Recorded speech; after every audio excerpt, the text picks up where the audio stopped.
বাঁধ ভেঙে ঢুকছে পানি, ফেনীতে প্লাবিত নতুন নতুন এলাকা। সিলেট সুনামগঞ্জে ডুবে আছে নিম্নাঞ্চল, ভোগান্তি চরমে। সিরাজগঞ্জে আগ্রাসী যমুনা গিলছে ঘরবাড়ি, ফসলি জমি। দুই ঠিকাদার কোম্পানির রশি টানাটানিতে আটকে ঢাকা এলিভেটেড এক্সপ্রেসওয়ের কাজ। 4 লেনের সড়ক 1 লেনে পরিণত। যানজটে নগরবাসীর ভোগান্তি, নির্বিকার কর্তৃপক্ষ।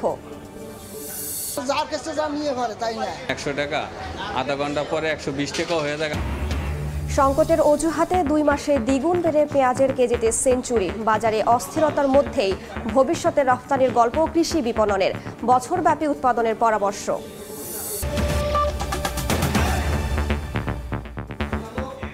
সময় সংবাদের সঙ্গে আছি আমি রাইসা জান্নাত। বাঁধ ভেঙে ঢুকছে পানি, ফেনীর পরশুরাম ও ফুলগাজীতে প্লাবিত হচ্ছে নতুন নতুন এলাকা। এদিকে সিলেট সুনামগঞ্জে ডুবে আছে নিম্নাঞ্চল, চরম ভোগান্তিতে বাসিন্দারা। উজানের ঢল আর টানা বৃষ্টি কমায় ফেনীর মুহুরী ও কুহুয়া নদীর পানি কমতে শুরু করেছে, তবে এখনও 17 সেন্টিমিটার ওপরে বইছে নদী। এদিকে 5টি স্থানের ভাঙা বেড়িবাঁধ দিয়ে লোকালয়ে ঢুকছে পানি, প্লাবিত হচ্ছে নিচু এলাকা। বাড়িঘরের পাশাপাশি আমনের বীজতলা তলিয়ে থাকায় চরম হতাশায় কৃষক। এদিকে সুনামগঞ্জের নদীর পানি কমলেও বাড়ছে হাওরের পানি। 4 উপজেলার নিম্নাঞ্চলের 30টি গ্রামের মানুষ এখনও পানিবন্দী। অন্যদিকে সিলেটের নদ নদীর পানি স্থিতিশীল থাকলেও এখনও ডুবে আছে নগরের অনেক অলিগলি। ফায়ার সার্ভিস স্টেশন, সোভানীঘাট ও উপশহর এলাকার রাস্তাঘাট এখনও পানির নিচে। এতে দুর্ভোগে আছেন বাসিন্দারা।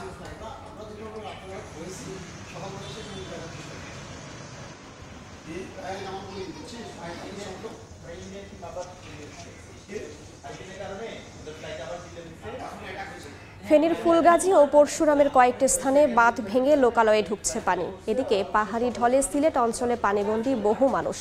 বিস্তারিত জানাতে এই মুহূর্তে ফেনীর পরশুরামে আছেন রিপোর্টার আতিয়ার সজল, সিলেটের সোভানী ঘাটে আছেন রিপোর্টার আমিনুল ইসলাম এবং সুনামগঞ্জের সুলতানপুর এলাকায় আছেন রিপোর্টার হিমাদ্রি শেখর ভদ্র। শুরুতেই সরাসরি যাচ্ছি সজলের কাছে। আমরা এখন রয়েছি ফেনীর পরশুরাম উপজেলার যে শালদর এলাকায়। গত সোমবার রাতে যে ভারতের উজান থেকে নেমে আসা পাহাড়ি ঢলের পানি বৃদ্ধি পেয়ে মুহুরী নদীর পানি যে বিপদসীমার উপরে ওঠার কারণে 5টি স্থানে ভেঙেছিল, তার একটি এই শালদর এলাকা। দেখতে পাচ্ছেন যে এই শালদর এলাকায় যে ভাঙনটি ভেঙেছে অনেক বড় ভাঙন, এবং এই ভাঙন দিয়ে কিন্তু পানি যে প্রবেশ অব্যাহত কিন্তু রয়েছে এখনও। আমরা কথা বলেছিলাম সকালে পানি উন্নয়ন বোর্ড থেকে, যেটা জানানো হয়েছে যে এখনও বিপদসীমার 17 সেন্টিমিটার উপর দিয়ে পানি প্রবাহিত হয়েছে। যদিও যখন বাঁধটি ভেঙেছিল তখন কিন্তু 140 সেন্টিমিটার উপর দিয়ে প্রবাহিত হচ্ছে। এখনও কিন্তু নদীর পানিতে কিছুটা বাড়ানোর কারণে বা এখনও কিন্তু লোকালয়ের চেয়ে নদীর পানির উচ্চতা বেশি থাকায় এভাবেই কিন্তু হু হু করে লোকালয়ে পানি ঢুকছে। ভাঙ্গা অংশ দিয়ে যে 5টি স্থানে ভেঙেছিল সেই ভাঙ্গা স্থান দিয়ে কিন্তু এভাবে পানি প্রবেশ অব্যাহত রয়েছে, এবং এই যে পানি প্রবেশ করে কিন্তু বিস্তীর্ণ এলাকায় একের পর এক ছড়িয়ে যাচ্ছে। এবং অনেকের গত সোমবার থেকে যে মানুষের নির্ঘুম রাত যে কষ্টের যে একটা সময় পার করছে নদীর দুতীরের মানুষ, তা সেই কষ্ট কিন্তু দিন দিন স্থায়ী হচ্ছে। অন্য দিনের বা অন্য বছরের তুলনায় এই বন্যাটা কিন্তু কিছুটা এই স্থানীয়দের মাঝে চিন্তার ভাঁজ ফেলছে। কারণ হচ্ছে আপনারা জানেন পাহাড়ি ঢল যখন আসে বা পাহাড়ি এই যে বন্যাটা যখন আসতো তখন কিন্তু একদিনের মধ্যেই বা একদিন পরেই কিন্তু পানিটা নেমে যেত, কিন্তু এবার কিন্তু 2 দিন গড়াচ্ছে কিন্তু পানিটা কিন্তু এখনও প্রবেশ অব্যাহত রয়েছে এবং এখনও অনেক বীজতলা তলিয়ে রয়েছে। এই বীজতলা যদি এখনও যদি পানি যদি না শুকায় তাহলে কিন্তু এই বীজতলা সম্পূর্ণ নষ্ট হয়ে যাবে বলে কৃষি বিভাগের সূত্র আমাদেরকে জানিয়েছে। এছাড়াও কিন্তু অনেক পুকুরের মাছ ভেসে গিয়েছে, অনেকের বাড়িঘরে এখনও পানি, যার কারণে কিন্তু তাদের চুলোয় রান্না হচ্ছে না। যদিও স্থানীয় প্রশাসন থেকে যেটা জানানো হয়েছে যে ত্রাণ মন্ত্রণালয় থেকে কিন্তু যে 10 লক্ষ টাকা এবং এখানে কিন্তু 200 টন চাল এবং দেওয়া হয়েছে প্রায় 2,000 প্যাকেট শুকনো খাবার। তবে স্থানীয়রা যেটা বলছে তারা কিন্তু এ ধরনের কোনো ত্রাণের নামে সহায়তা চায় না। তারা শুধু চায় একটাই, সেটা হচ্ছে প্রতি বছর যে এই নদী ভেঙে প্রতি বছর বাঁধ ভেঙে একাধিকবার স্থানীয়দের বন্যার কবলে পড়তে হয়, সেই বন্যার যে কবল থেকে যাতে না পড়ে তার একটা স্থায়ী সমাধান। যদিও যে আশ্বাসটা দিচ্ছে সেই আশ্বাস নয়, তারা চায় বাস্তবায়ন। আমরা এখন সিলেটের বন্যার পরিস্থিতি জানতে চলে যাব, সেখানে রয়েছে আমাদের সহকর্মী আমিনুল ইসলাম। সিলেটের সকাল থেকে সুরমা নদীর যে পয়েন্টে রয়েছে সিলেট পয়েন্টে কিন্তু পানি বাড়ছে। সকাল থেকেই বিপদসীমা অতিক্রম করেছে এবং বিপদসীমা অতিক্রম করার পর এখন বিপদসীমার 2 সেন্টিমিটার উপর দিয়ে কিন্তু পানি প্রবাহিত হচ্ছে। আমরা যদি একটু দেখাই সিলেটের যেসব নিম্নাঞ্চল রয়েছে সেই নিম্নাঞ্চলগুলোতে কিন্তু এখন জলাবদ্ধতার যে ভোগান্তি ছিল এই ভোগান্তি আরো বেড়েছে, কেননা নদীর পানি বেড়ে যাওয়ায় এই ভোগান্তির চিত্র বাড়ার কারণ হচ্ছে নদীর পানির সঙ্গে এই ড্রেনেজ ব্যবস্থার যে পানি যেটি আসলে নামতে পারেনি, এখন কিন্তু এই পানি বাড়ছে। এবং এই পাড়া মহল্লা, আমরা এই মুহূর্তে রয়েছি সুবাহানি ঘাট এলাকা, এই এলাকায় কিন্তু এই পানি বাড়ার কারণে আপনারা হয়তো দেখতে পাচ্ছেন এখানে যেসব মানুষজন চলাচল করছেন তারা কিন্তু এই পানি মারিয়েই চলাচল করতে হচ্ছে। একই অবস্থা কিন্তু সিলেটের অন্যান্য নিম্নাঞ্চল, বিশেষ করে আমরা যদি উপজেলাগুলোর কথা বলি, কানাইঘাট, গোয়াইনঘাট, কোম্পানিগঞ্জ সহ এই উপজেলাগুলোতে কিন্তু সড়কের উপরে পানি উঠে গেছে, মানুষের চলাচলে ভোগান্তি বেড়েছে। এবং পাশাপাশি বলবো যে বৃষ্টিপাত থেকেই হচ্ছে। এই মুহূর্তে কিছুটা বৃষ্টিপাত বন্ধ থাকার কারণে মানুষজন তাদের প্রয়োজন ছাড়তে বেরিয়েছেন। ভারী বৃষ্টিপাত যেটি হচ্ছে সেটির ব্যাপারে আবহাওয়া দপ্তর বলেছে যে সিলেটের বৃষ্টিপাতের ধরন পাল্টেছে, এই কারণে কিছুটা শঙ্কা রয়েছে এবং বন্যার ঝুঁকি রয়েছে। কারণ এখনো কিন্তু মেঘালয় থেকে এই বৃষ্টির পানির সঙ্গে সঙ্গে কিন্তু ভারতীয় পানির ঢল নামছে এবং এই কারণে নদ নদীর পানির উচ্চতা বেড়েছে। অর্থাৎ একটু যদি বলি যে সিলেটের প্রায় 11টি পয়েন্টে সুরমা নদীতে বিভিন্ন এবং কুশিয়ারা নদী সহ এখানকার যেসব নদ নদীগুলো রয়েছে সেগুলোর রিডিং কিন্তু পানি উন্নয়ন বোর্ড পর্যবেক্ষণ করছে। গতকাল যেখানে 5টি পয়েন্টে পানি বিপদসীমা অতিক্রম করছে, আজকে কিন্তু সকালে সিলেট পয়েন্ট নিয়ে আসলে 6টি পয়েন্টে কিন্তু সুরমা নদীর পানি বিপদসীমার উপর দিয়ে বইছে। অন্যান্য দিকে সুনামগঞ্জের দিকে যদি বলি, সুনামগঞ্জের কিন্তু হাওরগুলোতে এই মুহূর্তে আপনারা জানেন যে পানিতে টইটম্বুর ছিল, এখন নতুন করে আবারও এই যে পানির ঢল নামছে, এতে কিন্তু সুনামগঞ্জের কিন্তু ঝুঁকি বাড়ছে। আমরা যদি সুনামগঞ্জের একটু খবর জানতে চাই, সুনামগঞ্জে কিন্তু আমাদের সহকর্মী রয়েছেন হিমাদ্রি শেখর ভট্ট, তিনি সেখানকার যে পানির খবরাখবর সেটি জানিয়ে দেবেন। আমরা চলে যাচ্ছি সুনামগঞ্জে হিমাদ্রির কাছে। আমি আছি সুনামগঞ্জ সদর উপজেলা সুলতানপুর এলাকায়। এখানে প্রায় 50টির মতো বসত ঘরে এখনও পানিতে নিমজ্জিত হয়ে আছে। আপনারা দেখতে পাচ্ছেন যে এই যে সুলতানপুর এলাকাটি একটি অতি নিম্নাঞ্চল এবং সুনামগঞ্জের এরকম অনেকগুলি নিম্নাঞ্চল রয়েছে, বিশেষ করে সীমান্ত উপজেলাগুলিতে তাহিরপুর, বিশম্বরপুর, দোয়ারাবাজার, ছাতক সহ বিভিন্ন এলাকায় এরকম নিম্নাঞ্চল রয়েছে। এই নিম্নাঞ্চলের লোকজন এখন মূলত পানিবন্দী অবস্থায় রয়েছেন। এদিকে সুরমা নদীর পানি বিপদসীমার 4 সেন্টিমিটার উপর দিয়ে প্রবাহিত হচ্ছে। গেল 24 ঘন্টায় 25 মিলিমিটার বৃষ্টিপাত হয়েছে। উজানের ঢল এবং ভারী বর্ষণ না থাকার কারণে সুনামগঞ্জের যে সীমান্ত নদীগুলি রয়েছে, চলতি, জাদুকাটা, খাসিয়ামারা, চেলা, পিয়াইন সহ সব সীমান্ত নদীর পাহাড়ি ঢল প্রবাহ কমে গেছে এবং সে কারণেই সুরমা নদীর পানি কমছে। তবে উদ্বেগের কথা হলো যে আজ থেকে আগামী 72 ঘন্টা পর্যন্ত একটি ভারী বর্ষণের পূর্বাভাস রয়েছে। সেই ভারী বর্ষণ যদি উজানে অব্যাহত থাকে তাহলে পরিস্থিতি আরও খারাপের দিকে যেতে পারে। আমরা কথা বলেছিলাম এখানকার পানি উন্নয়ন বোর্ডের সাথে, তারা জানিয়েছে যে আজকে থেকে উজানে ভারী বর্ষণ হওয়ার সম্ভাবনা রয়েছে এবং সেই বর্ষণ যদি অব্যাহত থাকে তাহলে এই পরিস্থিতি হতে পারে।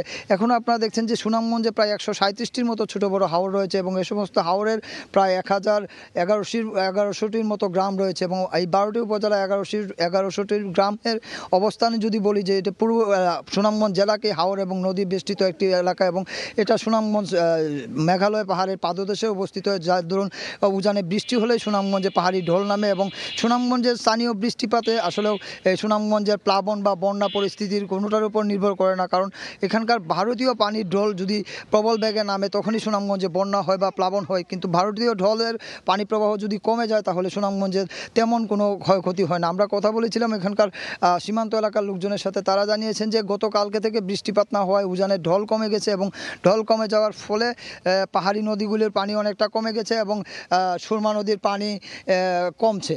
তো সুরমা নদীর পানি কমে এখন হাওর এলাকায় প্রবাহিত হওয়ার ফলে সুনামগঞ্জের 5টি উপজেলার নিম্নাঞ্চল এখন প্লাবিত হয়ে আছে। তো এই ছিল সুনামগঞ্জের সুলতানপুর থেকে বন্যা পরিস্থিতির সবশেষ। বন্যা পরিস্থিতির খবর জানাতে সরাসরি যুক্ত ছিলাম সুনামগঞ্জ, সিলেট ও ফেনীতে। 10 বছরে 700 কোটি টাকার বেশি খরচ করা হয়েছে, কিন্তু ভাগ্যের কোনো পরিবর্তন হয়নি সিলেটের মানুষের। বৃষ্টি হলেই জলাবদ্ধতার ভোগান্তি, ঢল নামলেই বন্যা, প্লাবন। প্রতি বছর যেন অনিবার্য বাস্তবতা হয়ে দাঁড়িয়েছে সিলেটবাসীর জন্য। প্রকল্প গ্রহণ করা হলেও কোনো কাজই হচ্ছে না বলে দাবি তাদের। আমিনুল ইসলামের রিপোর্ট, ছবি তুলেছেন দিগেন সিংহ। জলাবদ্ধতাকে সঙ্গী করে সীমাহীন ভোগান্তি নিয়ে চলছেন সিলেটের নিম্নাঞ্চলের মানুষ। মৌসুমি ভারী বৃষ্টিপাত সড়ক ডুবিয়ে দিচ্ছে মুহূর্তেই, তাই চলাচলে কষ্টের কোনো শেষ নেই। ইঞ্জিনও পানি ঢুকে যায়, গিয়ারবক্সে পানি ঢুকে যায়। আডু পানির মধ্যে কার এসব দিবস আছে কিতা করতাম তে। নগরবাসীর এই সমস্যার সমাধানে প্রতি বছর নানা প্রকল্প বাস্তবায়ন করছে সিটি কর্পোরেশন। ড্রেনেজ ব্যবস্থা ও খাল উদ্ধার সহ গেল 10 বছরে পানি নিষ্কাশনে নানা প্রকল্পে ব্যয় হয়েছে 500 কোটি টাকা, কিন্তু কাজের কাজ কিছুই হচ্ছে না। কাজ করে ঠিক আছে, কিন্তু কাজ করলে যে ওগুলা ভালো ওইগুলা করেন না। 2 দিন পরে পরেও পানি উঠে যায়, শুনি অনেক উন্নত হলো, খাম হলো, কিন্তু এটা খাম হয়ে তো লাভ নাই। প্রকল্প গ্রহণ আর বাস্তবায়ন করতে থাকা রুটিন কাজের মতো হলেও পরিকল্পিত কোনো কাজে হচ্ছে না বলে দাবি সুধীজনদের। কাজের যে মান সেটা যদি নিশ্চিত না করা যায় তাহলে ওয়াটার ডেভেলপমেন্ট করুক, সিটি কর্পোরেশন করুক, সেটা কিন্তু যথাযথ হবে না। পানি উন্নয়ন বোর্ড বলছে বন্যা প্রতিরোধে একমাত্র নদী খননই সমাধান নয়। পুকুরটা ভরাট করে জলাশয়গুলো বা যেগুলো মার্সিল্যান্ড ছিল সেগুলো ভরাট করে বিভিন্ন প্রতিষ্ঠান করতেছেন। এগুলো প্রকৃতিকে আপনি অ্যাটাক করতেছেন, বৈরী আচরণ, সে প্রকৃতি বৈরী আচরণ করতেছে। সিটি কর্পোরেশনের ড্রেনেজ ব্যবস্থায় 10 বছরের খরচ আগের চেয়ে নাগরিকদের স্বস্তি দিচ্ছে বলে দাবি ভারপ্রাপ্ত মেয়রের। বন্যা কবলিত কোনো ফান্ড দেওয়া হয়নি আমাদেরকে। উন্নয়ন শহর উন্নয়নের যে ফান্ড দেওয়া হয়েছে এই ফান্ড থেকেই কিন্তু আমরা এই 500 কোটি ড্রেনের নিচে আমরা ব্যয় করেছি। আবহাওয়া অফিস বলছে গেল কয়েক বছরের চেয়ে এবছর সিলেট অঞ্চলের বৃষ্টিপাতের ধরন বদলেছে। আমিনুল ইসলাম, সময় সংবাদ, সিলেট। এদিকে বাড়ছে যমুনা নদীর পানি। এতে সিরাজগঞ্জের শাহজাদপুর ও এনায়েতপুরে দেখা দিয়েছে তীব্র নদী ভাঙন। কয়েকদিনে নদী গর্ভে বিলীন হয়েছে অর্ধশত ঘরবাড়ি, গাছপালা সহ বিস্তীর্ণ ফসলি জমি। যমুনার ডান্তির রক্ষায় প্রকল্পের মধ্যেই ভাঙনের জন্য ঠিকাদারি প্রতিষ্ঠানের গাফিলতিকে দায়ী করছেন ভুক্তভোগীরা। আর পানি উন্নয়ন বোর্ড বলছে ভাঙন রোধে জরুরি ভিত্তিতে কাজ চলছে। রিঙ্কু কুন্ডুর রিপোর্ট, ছবি তুলেছেন অমৃত সেন। চোখের পলকে নদীতে বিলীন হয়ে যাচ্ছে একের পর এক বসতবাড়ি, পাকা ভবন, ভিটেমাটি, গাছপালা, ফসলি জমি, রাস্তাঘাট, শিক্ষা প্রতিষ্ঠান। কোনো কিছুই বাদ যাচ্ছে না আগ্রাসী যমুনার ভাঙনের থাবা থেকে। গত কয়েকদিন ধরে পানি বাড়ার সাথে সাথে রুদ্ররূপ ধারণ করেছে যমুনা। অব্যাহত ভাঙনে সিরাজগঞ্জের শাহজাদপুর ও এনায়েতপুরের অর্ধশত বসতবাড়ি, গাছপালা, ফসলি জমি, রাস্তাঘাট নদীগর্ভে বিলীন হয়ে গেছে। নদী তীরবর্তী মানুষেরা ভাঙন আতঙ্কে ঘরবাড়ি সহ বিভিন্ন স্থাপনা অন্যত্র সরিয়ে নিচ্ছেন। এমন ভাবে ভাঙে অন্তকে মানুষ সরার মতন কায়দা পাওয়া যায় না। একবারে বিশ্ব গেছি, আমি জান রান্না খামু, রান্না খাওয়ার মতো না। ভাঙন থেকে রক্ষায় 3 বছর আগে নদীর ডান তীরে স্থায়ী বাঁধের কাজ শুরু হলেও তা শুধু ব্লক তৈরির মধ্যে সীমাবদ্ধ রয়েছে বলে অভিযোগ ভুক্তভোগীদের। ব্লক বানাইতেছে কিন্তু ব্লক ফেরাইতেছে না, অথচ প্রত্যেক দিন এরকম ভাঙতে আছে।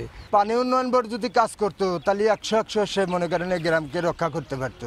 তবে পানি উন্নয়ন বোর্ড বলছে ভাঙন রোধে জরুরি ভিত্তিতে বালি ভর্তি জিও ব্যাগ ফেলা হচ্ছে। এই ম্যানুফ্যাকচারিং শেষ হলে সামনে ডিসেম্বর থেকে আমরা সিসি ব্লক দিয়ে স্থায়ী প্রতিরক্ষা কাজ শুরু করে দিব। সিরাজগঞ্জের এনায়েতপুর থেকে হাটপাঁচিল পর্যন্ত প্রায় 650 কোটি টাকা ব্যয়ে নদীর ডান্তির রক্ষা প্রকল্পের কাজ চলমান রয়েছে। গত কয়েকদিনে যমুনার তীব্র ভাঙনে শুধুমাত্র সিরাজগঞ্জের শাহজাদপুর ও এনায়েতপুরেই প্রায় অর্ধশত বসতবাড়ি নদীগর্ভে বিলীন হয়ে গেছে।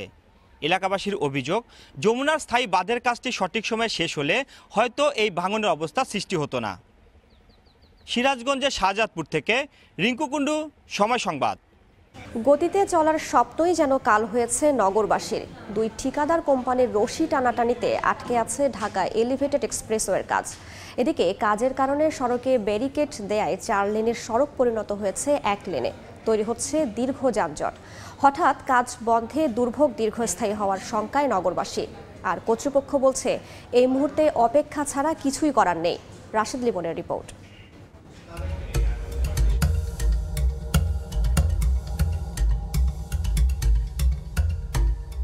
নিচের সড়কের ভোগান্তির বিপরীতে উপরে নিরবিচ্ছিন্ন গতির পথ দেখিয়েছে ঢাকা এলিভেটেড এক্সপ্রেসওয়ে। প্রাথমিক পর্যায়ে বিমানবন্দর থেকে ফার্মগেট দিয়ে শুরু, এগিয়েছে এফডিসি পর্যন্ত। এদিকে পরের ধাপ কমলাপুর অংশের কাজ 2025 সালের মধ্যে শেষ করার কথা জানিয়েছিল কর্তৃপক্ষ। বাদ সাধে দুই ঠিকাদার প্রতিষ্ঠানের দ্বন্দ্ব। সরেজমিনে দেখা যায় প্রায় 4 মাস ধরে বন্ধ আছে প্রকল্পের কাজ। তবে মালিবাগ রেলগেট পর্যন্ত রেল লাইনের উপর দিয়ে কাজ চলায় এই প্রকল্পের কারণে তেমন বেগ পেতে হয়নি সাধারণের। মালিবাগ থেকে কমলাপুর পর্যন্ত রেলের পর্যাপ্ত জায়গা না থাকায় উড়াল পথ হচ্ছে সড়কের উপরে, তাই মাঝের 2 লেন বন্ধ করেই চলছিল কাজ। এতদিনে চোখের সামনে উন্নয়নের কর্মযজ্ঞ দেখে এই পথে চলাচলে সকল ভোগান্তি যেন মুখ বুজেই মেনে নিয়েছিলেন সাধারণ মানুষ। হঠাৎ কাজ বন্ধে যেন ভর করেছে শঙ্কা। বেড়ার কারণে রাস্তা জাম হয়েছে, রাস্তা ভাঙ্গা, মানুষ পড়ে যায়, কাজও করেন না, বেড়া খুলে দেন না, পাবলিকের তো সমস্যা হইতেছে। কাজও বন্ধ, রাস্তাও বন্ধ, লোকজন চলতে পারে না। আর কি বলবো, সেটা আজকে 5-6 মাস ধরে বন্ধ করেছে, কাজও ধরে না, রাস্তাও ছাড়া নাই। মালিবাগ থেকে কমলাপুর এই পথটুকু যেন শেষ হয় না আর।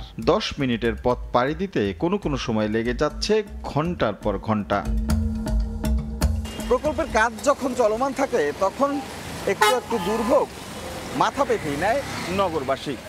তবে হঠাৎ করে বন্ধ এলিভেটেড এক্সপ্রেসওয়ের কাজ, অন্যদিকে বন্ধ রয়েছে পুরো সড়কের 2টি লেন, তার উপর আছে এমন খানাখন্দ। সব মিলিয়ে এই পথে চলাচলকারীদের এখন যেন নাভিশ্বাস প্রতিদিন। টঙ্গী থেকে আসা যাওয়ার পথে মনে হয় 4-5 ঘন্টা সময় লাগে যায়। এত সময় আমরা কই পাই? 10 মিনিটের রাস্তা 1 ঘন্টা লাগে। অর্ধেকের বেশি তো বন্ধ, যেমন তেমন নয় যে ভাঙ্গাগুলো আছে, এগুলার কোনো মেরামতের কোনো কাজই নাই। কর্তৃপক্ষ বলছে ঠিকাদারের দ্বন্দ্ব মেটাতে তাকিয়ে আছেন সিঙ্গাপুরের আদালতের দিকে, যদিও এখনও সেই শুনানির কোনো তারিখই পড়েনি। তা না হলে চেম্বার আদালতের দেয়া 3 মাস অর্থাৎ 27 আগস্ট পর্যন্ত অপেক্ষা করা ছাড়া কোনো বিকল্প নেই তাদের হাতে। অপেক্ষা ছাড়া তো এখন আমরা কিছু করতে হবে, যেহেতু এখানে স্ট্যাটাস কোড দেওয়া আছে। তাদের এই ইন্টারনাল যে বিষয়টা এখন বাংলাদেশ কোর্ট প্লাস পাশাপাশি সিঙ্গাপুর আরবিট্রেশনে একটা মামলা আছে। এই মামলা নিষ্পত্তি পর্যায়ে আমরা চেষ্টা করছি যে মামলা দ্রুত যাতে সমাধান হয়ে গেলে শেয়ার ট্রান্সফারের যে একটা ইস্যু আছে, শেয়ার ট্রান্সফার ইস্যুটা সলভ হয়ে গেলে আবার নিয়মিতভাবে ব্যাংক থেকে টাকা পয়সা আসবে এবং কাজগুলো শুরু হবে। তবে মধ্যবর্তী এই সময়টাতে একটু বিকল্প ব্যবস্থা করার তাগিদ দিচ্ছেন সাধারণ মানুষ। রাশেদ লিমন, সময় সংবাদ, ঢাকা। 2 মাসে দাম দ্বিগুণ বেড়ে পেঁয়াজের ঝাঁজ ঠেকেছে সেঞ্চুরিতে। মূলত কৃষি বিভাগের গোজামিল তথ্যের কারণেই বাজার নিয়ন্ত্রণে আনা যাচ্ছে না পণ্যটির। চাহিদার চেয়ে উৎপাদন বেশি, আবার সঠিক পরিচর্যার অভাবে নাকি নষ্ট হয় 25 থেকে 30%। অথচ কোনো কৃষক কখনো দাবি করেননি জমিতে নষ্ট হয়ে যায় পেঁয়াজ। এই অবস্থায় কৃষি বিপণন অধিদপ্তর রফতানির দুঃস্বপ্ন দেখছে। সাইফুল ইসলামের রিপোর্ট। কৃষি বিভাগ বলছে দেশে বছরে পেঁয়াজের চাহিদা 30 লাখ মেট্রিক টন, আর 2023-24 অর্থ বছরে উৎপাদন হয়েছে 34 লাখ টন। হিসাব অনুযায়ী চাহিদার বিপরীতে উৎপাদন 4 লাখ টন বেশি। তবে গোজামেল তথ্য দিয়ে বলা হয়েছে সঠিক পরিচর্যার অভাবে নষ্ট হয় 25 থেকে 30%, অর্থাৎ প্রায় 8 থেকে 10 লাখ মেট্রিক টন। তাই আমদানি করতে হয় 7 থেকে 8 লাখ মেট্রিক টন। আজ পর্যন্ত কোনো কৃষক অভিযোগ করেননি তাদের জমির পেঁয়াজ বিক্রির আগেই নষ্ট হয়ে গেছে। দেশের বাজারে আমদানি কম আর উৎপাদিত পেঁয়াজের সরবরাহ সংকট থাকায় কেজি ঠেকেছে সেঞ্চুরির ঘরে। ব্যস্ত আছে এখন 100 টাকা, আধা ঘন্টা পরে 120 টাকাও হয়ে যায়, আবার 80 টাকাও হয়ে যায়। কিন্তু এটা যে কেন হলো ওইটা কেউ যাচাই করে না। ব্যবসায়ীরা তো আজকাল ডাহাত, বুঝছেন, আজকাল ডাহাত দেখা গেলে একজন যার কাছে যা নিয়ে পারে তাই না, গৃহস্থকের কাছে যা আছে ওরা আস্তে আস্তে বেচতেছে, একবারে নামাতেছে না। উৎপাদনে স্বয়ংসম্পূর্ণ, তাহলে আমদানি ছাড়া বাজার নিয়ন্ত্রণ করা যাচ্ছে না কেন? জবাবে কৃষি বিপণন অধিদপ্তর বলছে এজন্য দেশে 450-র বেশি মডেল ঘর তৈরি করা হয়েছে। তাতে পেঁয়াজ নষ্টের পরিমাণ কমবে আর সরবরাহ বাড়বে। 4.5 লাখ টাকা করে আমরা একটা ঘর বানিয়ে দিচ্ছি কৃষক দলকে। ওখানে 1-2% মাত্র লস হয়, যেখানে আগে ছিল আপনার 25 থেকে 30%। আমরা যেসব এলাকাতে এখনো যেতে পারি নাই সেই এলাকাতে কৃষি সম্প্রসারণ অধিদপ্তর এই ঘরগুলো বানানোর উদ্যোগ নিয়েছে। আমরা আশা করতে পারি ভবিষ্যতে বাংলাদেশে যে পেঁয়াজ উৎপাদন হবে সেটা আমাদের দেশীয় চাহিদা তো পূরণ করতে সক্ষমই হবে, পাশাপাশি আপনার বিদেশেও কিন্তু আমরা রপ্তানি করতে পারবো। এদিকে অর্থনীতিবিদরা বলছেন হালিয়ার মুড়ি কাটা এই দুবার উৎপাদনে না গিয়ে বছরব্যাপী উৎপাদন করার পরিকল্পনা করা উচিত। তাদেরকে যদি আমরা প্রশিক্ষণ দিতে পারি, তাদেরকে যদি আমরা প্রণোদনা দিতে পারি, তাদেরকে বীজ, সার, সেচের ব্যবস্থা করতে পারি, তাহলে কিন্তু আমরা গ্রীষ্মকালে কিন্তু একটা বিশাল পরিমাণ আমরা পেঁয়াজ আমরা উৎপাদন করতে পারবো। কৃষি সম্প্রসারণ অধিদপ্তরের তথ্য বলছে গত 10 বছরে দেশে পেঁয়াজের উৎপাদন বেড়েছে 15 লাখ মেট্রিক টন, আর আবাদি জমির পরিমাণ বেড়েছে শতকরা 50%। 2011-12 অর্থ বছরে পেঁয়াজ উৎপাদন হয় 20 লাখ মেট্রিক টন, আর বর্তমানে হচ্ছে তার দ্বিগুণ। সাইফুল ইসলাম, সময় সংবাদ, ঢাকা। লিবিয়ায় গেম ঘরে আটকে রাখা হয়েছে রাজশাহীর যুবক ওয়াসিমকে। মুক্তিপণের টাকার জন্য 5 মাস ধরে সইছেন অমানবিক নির্যাতন। তার মতো মাফিয়া ও দালালের খপ্পরে সর্বস্ব হারিয়েছেন দুর্গাপুর উপজেলার অনেকেই। গ্রামে গ্রামে গড়ে উঠেছে ইতালি যাত্রার ভয়ঙ্কর ফাঁদ। লোভের জালে ফেলে টাকা হাতিয়ে দিচ্ছে পাচারকারী সিন্ডিকেট। পুলিশ বলছে বিদেশ পাঠানোর নামে প্রতারণা বন্ধে সচেষ্ট তারা। আব্দুস সালামের ছবিতে মওদুদ রানার প্রতিবেদন। দুর্গাপুরের ওয়াসিম লিবিয়ার একটি নির্যাতন ক্যাম্পে গত 5 মাস ধরে আছেন বন্দি দশায়। প্রলোভন দেখিয়ে ভূমধ্যসাগর পাড়ি দিয়ে তাকে ইতালি নিয়ে যাওয়ার নামে ত্রিপোলির একটি নির্যাতন ক্যাম্প তথা গেম ঘরে আটকে রাখা হয়েছে। অডিও বার্তায় তিনি জানিয়েছেন দালাল ইসমাইলের নিকট 15 লাখ টাকা দিলেই মিলবে মুক্তি।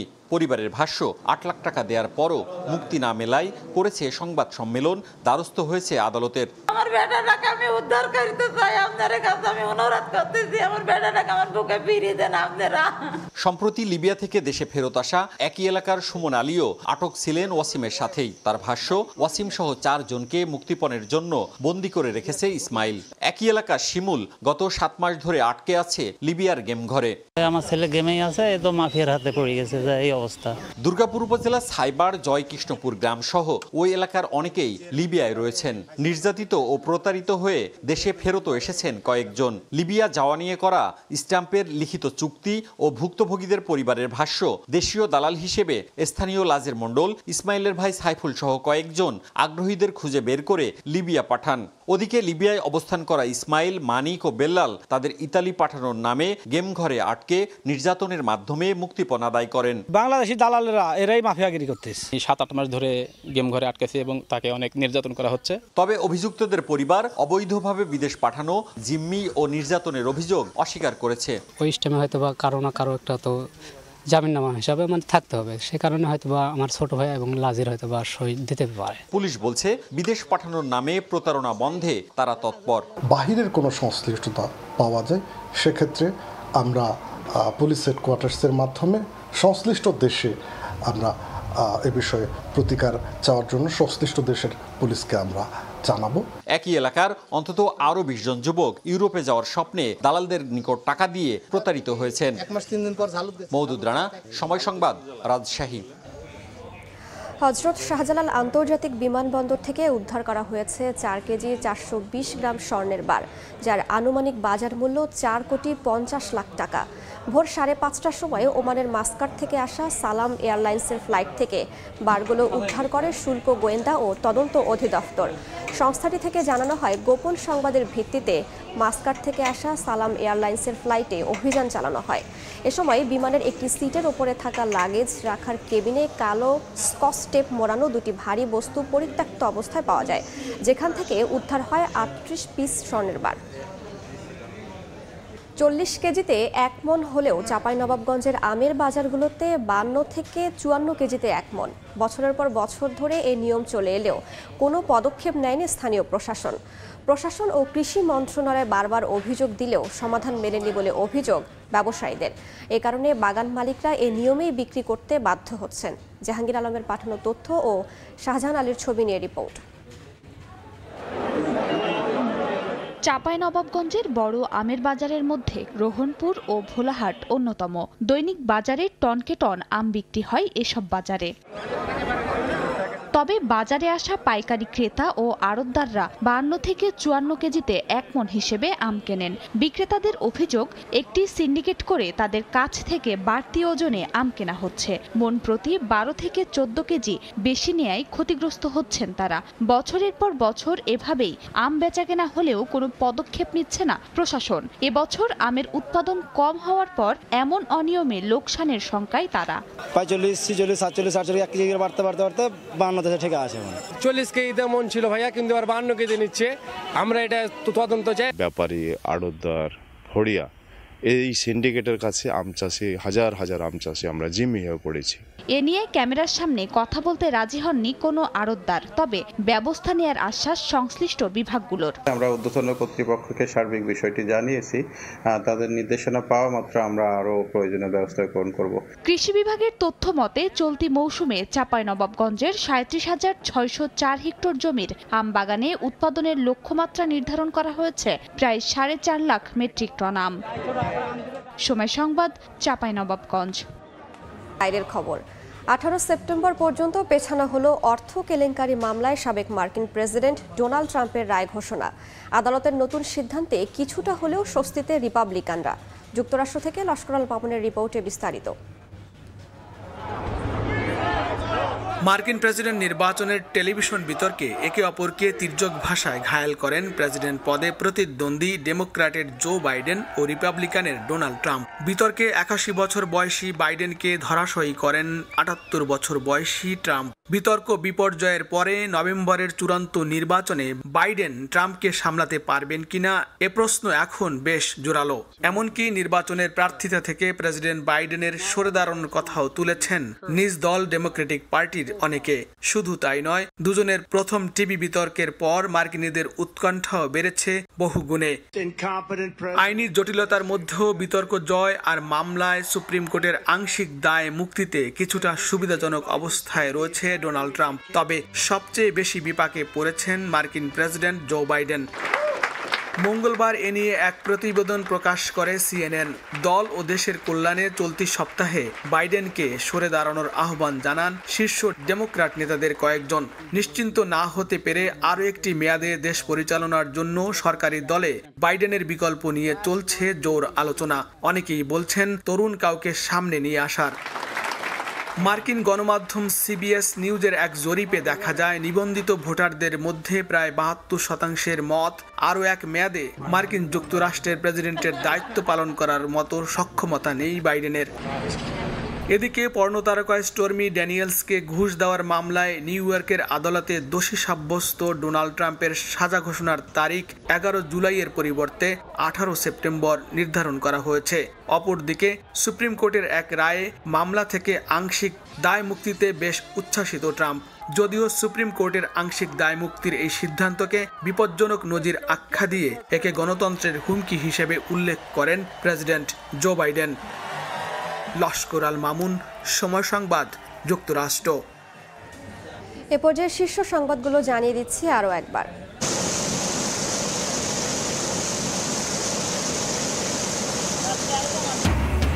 বাঁধ ভেঙে ঢুকছে পানি, ফেনীতে প্লাবিত নতুন নতুন এলাকা। সিলেট সুনামগঞ্জে ডুবে আছে নিম্নাঞ্চল, ভোগান্তি চরমে। সিরাজগঞ্জে আগ্রাসী যমুনা গিলছে ঘরবাড়ি, ফসলি জমি। 2 ঠিকাদার কোম্পানির রশি টানাটানিতে আটকে ঢাকা এলিভেটেড এক্সপ্রেসওয়ের কাজ। 4 লেনের সড়ক 1 লেনে পরিণত, যানজটে নগরবাসীর ভোগান্তি, নির্বিকার কর্তৃপক্ষ।